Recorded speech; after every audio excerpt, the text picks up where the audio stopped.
roll. All right, Toya, let's start with the big moment. What finally made you realize that content wasn't actually the problem?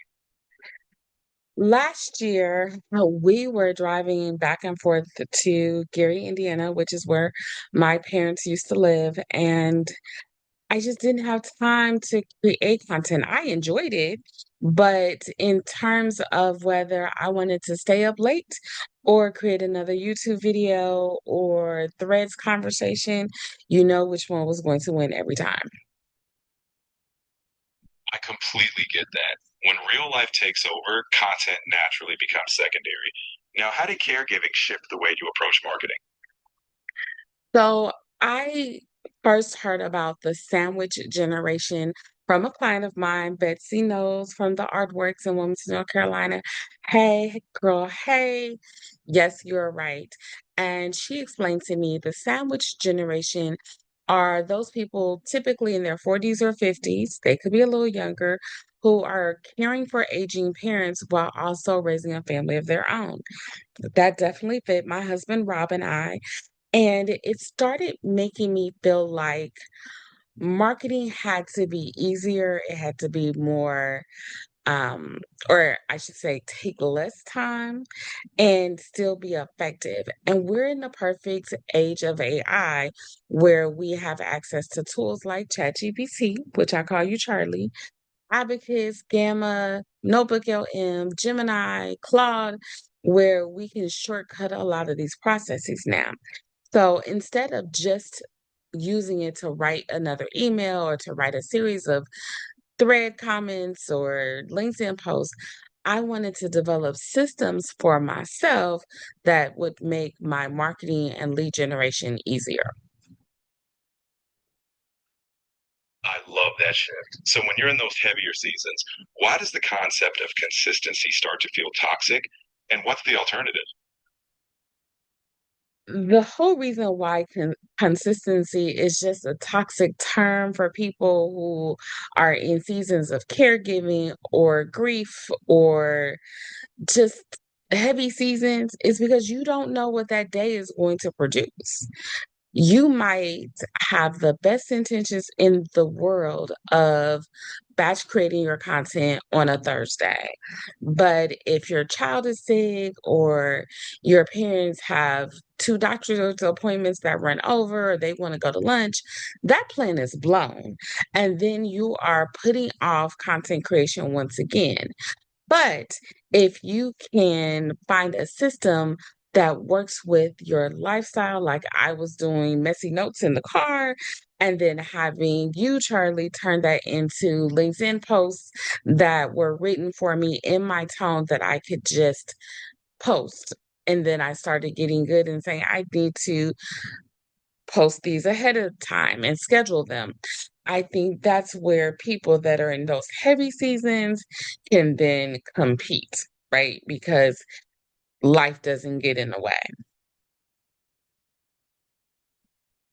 That's so powerful. It's not about forcing yourself into a rigid routine. It's about having a system that can adapt when life throws curveballs. Now, let's break down that framework.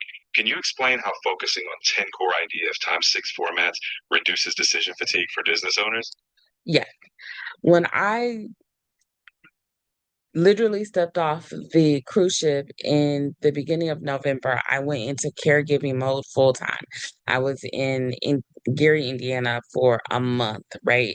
And most of my days were taken up with being at the hospital or the rehab center with my mom, driving my dad back and forth, and then driving back to Indianapolis when we had an in-person workshop.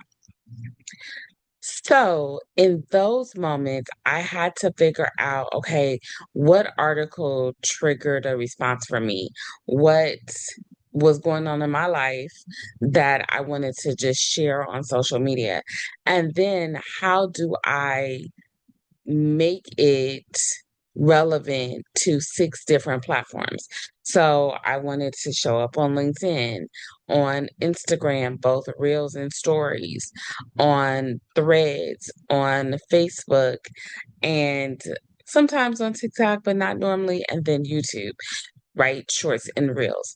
So instead of trying to come up with posts that fit all of those different platforms that had different audiences or people looking for different things, I would actually have you, Charlie, reframe those same stories, reframe those same ideas, those same thoughts, those same messy notes into like a waterfall where the same core idea or those same 10 core concepts I wanted for a month or even a quarter would actually, it wasn't a month, it was like 2 months, November and December.